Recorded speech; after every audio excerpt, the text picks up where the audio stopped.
Atoms can react with other atoms in their environment. Most atoms react because of interactions involving valence electrons.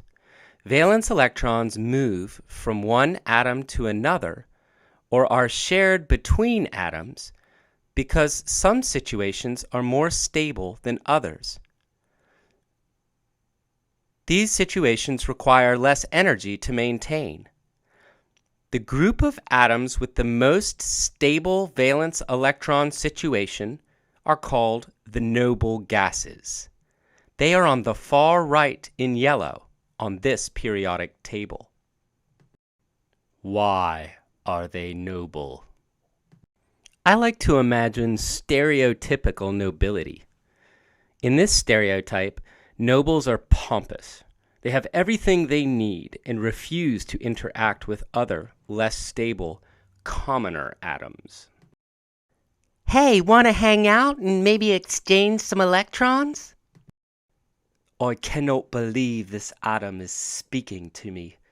I would never interact with such a common atom.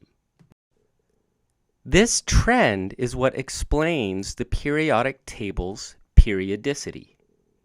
Atoms are most stable when their valence shell of electrons is full, and noble gases are full in their valence shells. So lithium, though snubbed by helium, really wants to be like its nearest noble gas. I wish I could give my electron to someone. Then I would look like helium on the outside. Why wouldn't lithium want to be like neon?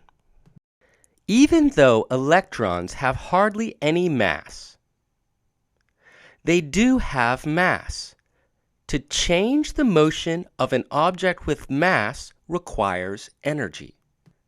So even though lithium is more stable with a full outer shell, it would have to steal 7 electrons to become like neon, whereas it could only give 1 to have a full valence shell. Moving less electrons requires less energy and is therefore far more likely. Let's look at page 23 in the lecture book to illustrate how to draw this story in a simpler form. A Lewis dot drawing includes only the atomic symbol with the valence electrons drawn like dots all around it.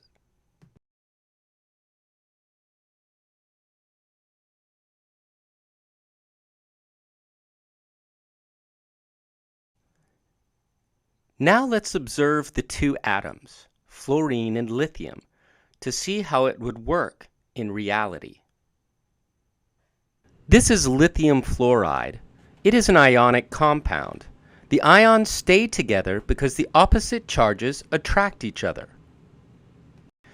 You may now finish drawings on page 23 and 24. Dmitri Mendeleev noticed that certain atoms reacted the same way as each other. He lined the atoms that behaved the same up in columns. He then arranged the columns in increasing mass from left to right and top to bottom. He found gaps, undiscovered elements, in his table. He used his table to predict the masses and reactivity of the missing elements.